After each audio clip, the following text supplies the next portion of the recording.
નમસ્કાર દર્શક મિત્રો, @ગુજરાતમાં આપનું સ્વાગત છે।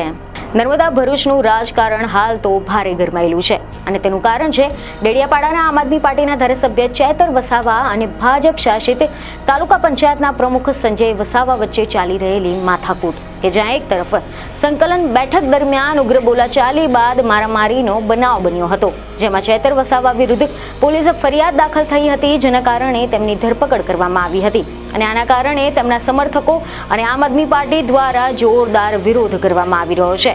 ત્યાં જ બીજી તરફ ઘણા બધા આદિવાસી મહિલાઓ દ્વારા ચેતર વસાવાને કડકમાં કડક સજા થાય તેવી માંગ કરવામાં આવી છે અને હવે તો ચેતર વસાવા ધારાસભ્ય પદેથી રાજીનામું આપે તેવી પણ માંગ કરવામાં આવી રહી છે। જી હા, સમાચાર એવા સામે આવ્યા છે કે આમ આદમી પાર્ટીના ડેડિયાપાડાના ધારાસભ્ય અને યુવા આદિવાસી નેતા ચેતર વસાવાની મુશ્કેલીઓ વધી રહી છે।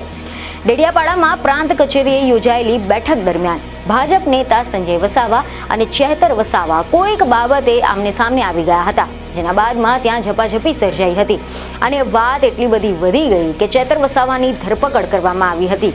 તેમના સમર્થકોમાં ભારે રોષ જોવા મળ્યો હતો। જે રીતે ચેતર વસાવાની ધરપકડ કરવામાં આવી હતી તેમના જ કારણે સમર્થકો ભડકી ઉઠ્યા હતા, જેના બાદમાં તેમને વડોદરા જેલમાં મોકલવામાં આવ્યા અને ગઈકાલે ચેતર વસાવાના જામીન મામલે કોર્ટમાં સુનાવણી હાથ ધરવામાં આવે એની પહેલા જ ગઈકાલે ડેડિયાપાડામાં એક રેલી નીકળી હતી।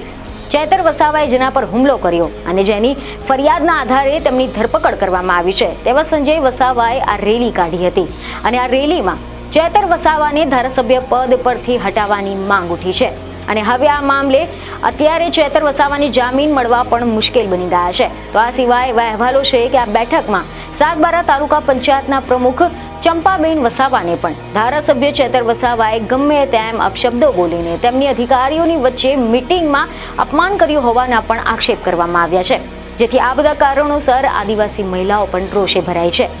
આ મહિલાઓએ ચેતર વસાવાના ગઢ એટલે કે ડેડિયાપાડામાં રેલી યોજી હતી અને મહિલાઓએ શક્તિ પ્રદર્શન કર્યું હતું।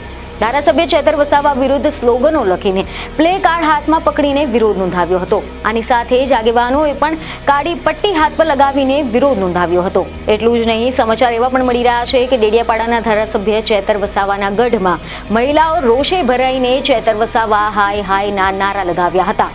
મહિલાઓ મોટી સંખ્યામાં રેલી કાઢીને પ્રાંત કચેરી ખાતે પહોંચીને આવેદનપત્ર આપ્યું હતું અને ધારાસભ્ય ચેતર વસાવાને કડકમાં કડક સજા થાય તેવી માંગ કરી હતી। સમાચાર એવા મળી રહ્યા છે કે વલસાડના સાંસદ ધવલ પટેલે પણ ચેતર વસાવા પર અને આમ આદમી પાર્ટી પર આકરા પ્રહારો કર્યા હતા। વલસાડના સાંસદ ધવલ પટેલ હવે મેદાને આવ્યા છે। તેમણે નિવેદન આપ્યું કે આદિવાસી સમાજની વિરુદ્ધમાં ચેતર વસાવા છે તે કામ કરી રહ્યા છે, ભોળા આદિવાસીઓને ભમરાવવાનો પ્રયત્ન કરી રહ્યા છે। આમ આદમી પાર્ટીને આદિવાસી લોકો છે તે ગમતા જ નથી અને હવે જ્યારે તેઓ કહી દીધું છે કે જે મહિલા પ્રમુખ હતા તેમને અભદ્ર ભાષામાં વાત કરવામાં આવી છે। પંચાયતની એક્ટિવિટીની બેઠક મળી હતી, એમાં જ્યારે સ્ટાર્ટિંગ થઈ ત્યારે ચેતર વસાવાએ કીધું કે આ બેઠક નહીં ચાલશે એવી જાતની દાદાગીરી એમને કરી હતી। ત્યારે સાગબારાના તાલુકા પંચાયતના પ્રમુખ ચંપાબેન વસાવાએ જ્યારે તેમને સમજાવવાનો પ્રયત્ન કર્યો કે આપણે લોકહિત અને આદિવાસીઓના હિત માટે આ બેઠક કરવી જોઈએ, ત્યારે ચેતર વસાવાએ ચંપાબેન પર એકદમ અભદ્ર ટિપ્પણી કરીને ખરાબ શબ્દો બોલ્યા હતા, જ્યારે અમારી આદિવાસી સમાજની મહિલાનું અપમાન કર્યું હતું। ત્યારે સંજય વસાવા એમને બચાવવા માટે પડ્યા ત્યારે સંજય વસાવા પર પણ તેમને હુમલો કર્યો હતો। એમને મારવાની ઘટના બની અને સાથે સાથે મોબાઈલ પણ છૂટો ફેંક્યો। જ્યારે દૂરથી ગયા ત્યારે કાચનો ગ્લાસ પણ એમને છૂટો મારવાની ઘટના કરી હતી। આ અમારી આદિવાસી સમાજની મહિલા પર તેમને હુમલો કરવાનું એકદમ નિંદનીય કામ કર્યું છે। આ જ બધા કારણોસર આદિવાસી સમાજમાં રોષ જોવા મળી રહ્યો છે। અમારે આદિવાસી સમાજને ગેરમાર્ગે દોરવાનું કામ ચેતર વસાવા અને આમ આદમી પાર્ટી કરી રહી છે। જે લોકોને માર્યા છે તે અમારા આદિવાસી સમાજના લોકો છે અને હંમેશા અરવિંદ કેજરીવાલ કે આમ આદમી પાર્ટી હોય તે હંમેશા અમારા આદિવાસી વિરોધી, SSC વિરોધી, OBC વિરોધી એમને બયાન અવારનવાર આપ્યા છે। તમને જણાવી દઈએ કે આના અગાઉ એવા અહેવાલો મળ્યા હતા કે ચેતર વસાવા તેમના આક્રમક સ્વભાવના કારણે ઘણી વખત ચર્ચામાં આવી ચૂક્યા છે। તેમના ઘણા વિવાદ પણ સામે આવી ચૂક્યા છે। પોલીસની ફરજમાં રૂકાવટ અને અન્યનો જીવ જોખમમાં મૂકવાનો પણ આરોપ કરતી ઘણી બધી ફરિયાદ નોંધાઈ હતી, જેમાં અગાઉ એવા સમાચાર સામે આવ્યા હતા કે ચેતર વસાવા જ્યારે પોલીસ કર્મીઓનું અપમાન કરવા માટે તેમની સાથે જાહેરમાં બોલાચાલી કરવા બદલ પણ ચર્ચામાં રહ્યા હતા। જે સમયે ભરૂચ જિલ્લાના અંકલેશ્વર જીઆઈડીસીમાં બોઇલર બ્લાસ્ટની ઘટના બની હતી. તેના પછી ચેતર વસાવા અને તેમના સમર્થકોની સાથે ઔદ્યોગિક એકમમાં અનધિકૃત રીતે પ્રવેશ કર્યા હતા. અધિકારીઓને તેમની ફરજ બજાવતા અટકાવ્યા હતા અને કામદારોના સંબંધીઓને ઉશ્કેરવાના આરોપમાં તેમની ધરપકડ કરવામાં આવી હતી. આના પહેલા પણ વન અધિકારીઓ પર હુમલો અને ખંડણી વસૂલવાના આરોપમાં લગભગ 6 અઠવાડિયા સુધી તેઓ જેલમાં ગયા હતા.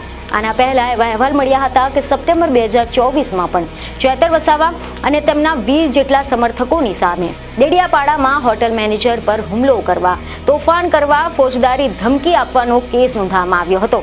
જ્યારે તેમને રેસ્ટોરન્ટના બિલ પતાવવા માટે કહેવામાં આવ્યું અને હવે જે તાલુકા પંચાયતના પ્રમુખને થપ્પડ મારવાનો આરોપ લાગ્યો છે તે આરોપમાં ચેતર વસાવાની ધરપકડ કરવામાં આવી છે. અને આના કારણે ફરી એકવાર ચેતર વસાવા જેલના સળિયાના પાછળ ધકેલાઈ ગયા છે. ત્યારે હવે જોવાનું રહ્યું કે આ કેસમાં આગળ શું થશે. પરંતુ તમારું આ મુદ્દે શું કહેવું છે તે અમને ખાસ કરીને કમેન્ટ કરો. બીજને ખબરો સાથે ફરી મળીશું. ધન્યવાદ.